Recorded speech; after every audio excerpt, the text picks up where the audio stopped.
સરપંચ good morning. જો સરપંચ તો દાંતણ કરે છે ગાઈસ. આ બાજુ મારા પપ્પી પણ ઉઠી ગયા છે. તો ચલો આ બાજુ ગુડ મોર્નિંગ કરી નાખીએ. But good morning. Gautam good morning. તો ગાઈસ સવારમાં ચાય પીવાય સાતસો વહેલા શું કહેવું? હા તો ગાઈસ આજે ફાઇનલી આપણે વહેલા ઉઠી ગયા છે. તો બધાને ગુડ મોર્નિંગ અને આજ નવા બ્લોગની અંદર તમારા બધાનું હાર્દિક સ્વાગત કરું છું ગાઈસ. તો ફર્સ્ટ આજના બ્લોગની વાત કરું તો ગાઈસ આજ તો આપણે વહેલા ઉઠી ગયા છે અને ફાઇનલી 7 વાગે આપણે બ્લોગ સ્ટાર્ટ કરી દીધો છે. ઘણા દિવસે તમે જોતા હશો કે આપણા લેટેસ્ટ બ્લોગ સ્ટાર્ટ થતું હોય જોવા જઈએ તો 8 થી 8:30 પછી જ હોય, પણ ફાઇનલી આજે કંઈ વાત અલગ છે. આજે આપણે વહેલા ઉઠી ગયા છે અને વહેલા ઉઠીને આપણે બ્રશ કરી રેડી થઈ ગયા છે ને આ બાજુ આપણે ફેમિલી ફેમિલી બધી બેસી જઈ છે ચા પીવા. અને ગૌતમભાઈને સ્કૂલે જવાનું છે તો પેલો રેડી કરી ચા પીને અમે નીકળશે. શું કહેવું ગૌતમભાઈ? ચલો ભાઈ, તો આપણે સૌથી પહેલાં આપણે ડેલી રૂટીનની અંદર પહેલાં ચા પી લઈએ. અને મારે બેટું ઉઠી ગયું છે, ઉઠી નહીં ગયું એટલે ઊંઘી ગયું છે, પણ એમ કે જાડીની અંદર છે અને હાલ તો ઊંઘી રહ્યું છે. બરાબર, તો આ તો મસ્તીખોર છે, હજી ઊંઘી છે તાર સુધી સારું છે ને આખો દાડો પછી મસ્તી જ ચાલતી હોય કેવું. હા જાડી બહાર, કારણ કે બે ખાટલામાં તો તારી ફરમ, પેલા ખાટલામાં તો આમ એટલા આવી જાય એટલે ઉઠી જાય. ચલો ગાઈસ, તો તમે બન્યા રહો ને આપણે આજના બ્લોગની અંદર શું થવાનું છે બધું જ તમને આજના બ્લોગની અંદર જાણવા મળી જશે. અને ગાઈસ તમને બધું જ વિડીયોના માધ્યમથી આપણે બતાવવાની કોશિશ કરશું. તો આપણી ચેનલ પર ન હોય તો સબસ્ક્રાઈબ કરવાનું ભૂલતા નહીં. ફાઇનલી છે ને હાલમાં જો આપણે પટુ છે ને આલુ સેવ બનાવવા છે. તો શું બનાવવા છે તો બટાકો પહેલાં બાફી દીધો છે. તો તમને બતાવીએ કે શું કરે ને ભાઈ. અમારે હેડ્યા વિસનગર જવાનું છે. વિસનગર ના ચમ કેન્સર રાખ્યું? કાલ જવાનું? હા તે કાલ જવા દો નહીં તો તૈયાર ચમ થયા હતા ગાય જો આ બાજુ પડાવ બનાવું છે. એ ક્યાં બનાતે હે? વાત છે. તો ગાય જો આ બાજુ તો બટાકો બાફી દીધો છે અને ભાઈ રીત તો જોવાની હજી આવડતી નહીં. સ્પેશિયલ પહેલા ટ્રાય છે એમ, ફર્સ્ટ ટ્રાય. અને ગાઈઝ ફાઇનલી તમને બીજી વાત કરી લો ગાઈઝ, આજે છે ને આપણે મંદિરનું કલરનું કામ ચાલુ થઈ ગયું છે. તો આપણે જઈએ છીએ મંદિરે, ત્યાં જઈને તમને બતાવીશું. તો બહુ મજા આવવાની છે ગાઈઝ, કારણ કે જો આપણા મંદિરનું કામ હોય તો આપણે કદી પાણી કરતા નથી. તો ફાઇનલી આજે છે ને આપણે જઈએ મંદિરે, તમને બતાવીએ કે કલર કામ કેવું ચાલે છે. થોડું વેલ્ડિંગનું કામ બાકી હતું એ પણ તમને બતાવીએ. ગોગા મહારાજની જે આપણે પ્લેટો બનાવવા મૂકી હતી એ પણ આવી ગઈ છે. તો તમને બતાવી દઈએ કે કેવી પ્લેટ છે, કેવું મટીરિયલ, બધું જ તમને આ બ્લોગની અંદર જોવા મળી જશે. તો કન્ટિન્યુ આપણી બ્લોગની સાથે બનાવી દેજો. ફાઇનલી આપણે આવી ગયા છે મંદિરે. જો આપણા મંદિર, તો મંદિરનું કામ ચાલુ થઈ ગયું છે. તો ફાઇનલી બિલ્ડિંગનું કામ થોડું બાકી હતું એ પણ ચાલુ કરી દીધું છે અને કલરનું પણ કરી દીધું છે. તો ફાઇનલી જો આપણા અંકલ એટલે પેન્ટર આવી ગયા છે. અને જો આપણે આ પેન્ટર છે આપણો. શું કેવું? પેન્ટર આ BL રોહિતભાઈ, બોબી બધા જ આવી ગયા છે. અને ફાઇનલી થોડી વારમાં છે ને કોમ ચાલુ થઈ જશે.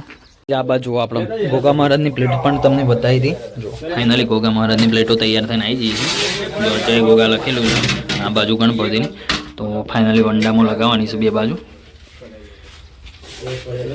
તો એ પણ તૈયાર થશે ને તમને બતાવી દઈશું. બરાબર, ફાઇનલી છે ને આપણે જો મંદિરનું કામ ચાલુ થઈ ગયું છે ધમધોકાટ માતાજીની કૃપાથી. અને ફાઇનલી છે ને જો આ બાજુ બિલ્ડિંગનું કામ પણ ચાલુ છે અને કલર પણ ચાલુ કરી નાખ્યો છે.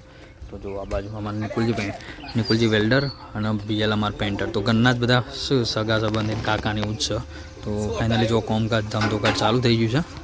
અને કેવી પેટર્ન બનાવવાની છે બધું જો વરંડાનો કલર કેવો બનશે તો એ ડિઝાઇન તમને બતાવીશું. પછી આ બાજુ આપણે શેડની જે બોર્ડર છે એ છે કેવી બનશે એ પણ તમે લાસ્ટ સુધી વિડીયોમાં જોશો તો બધું જ તમને ખબર પડી જશે. બહુ મજા આવવાની છે ગાઈઝ. તો કન્ટિન્યુ આપણા વિડીયોની અંદર બનાવી રહેજો.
છે ને સવારનું મંદિરનું કામ ચાલુ છે. એક બાજુ આપણે કલરનું કામ ચાલુ છે, એક બાજુ શેડનું થોડું ઓર્ડરનું કામ હતું એ પણ ચાલી રહ્યું છે. તો ફાઇનલી એ પૂરું થવાની તૈયારી છે. તો તમને બતાવીએ ઝલક ફરીથી કે મંદિરનું કામ કેવું લાગે છે. તમે પ્લીઝ કોમેન્ટ કરીને જણાવજો. જો આ બાજુ તો કંઈ જોરદાર લાગી રહ્યું છે અને હજી કામ ચાલુ છે. આ બાજુ બિલ્ડિંગનું કામ ચાલુ છે જો, અને આ બાજુ કલર કામ ચાલુ છે.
ફાઇનલી જો આપણે મંદિરે જ છીએ અને સવારનું કામ ચાલુ હતું વેલ્ડિંગનું. તો વેલ્ડિંગનું કામ પણ પતી ગયું અને મંદિરનું કલરનું કામ લગભગ 70-80% પતી ગયું છે.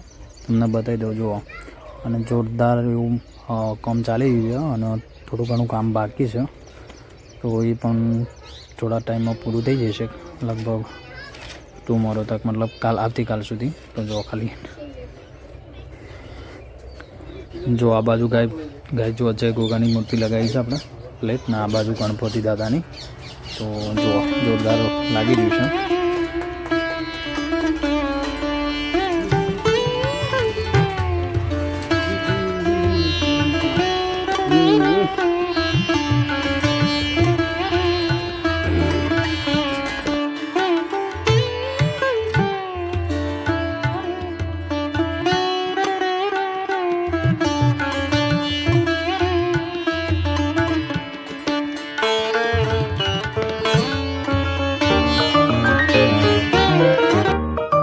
જુઓ આપણે લગભગ 6:30 વાગી ગયા છે અને આખા દિવસનું કામ ચાલુ હતું. ફાઇનલી અડધા ઉપર કામ થઈ ગયું છે. આવતીકાલે થોડું ટચિંગનું ને એવું કામ બાકી છે. પછી ફાઇનલી કામ પૂરું થઈ જશે. પછી આપણે ઓટલાનું કામ લેવાનું છે ને એવું બધું કામ લેવાનું છે. તો જો પછી આપણે થોડી તમને ઝલક બતાવી દઉં, પછી જઈએ આપણે ઘરે.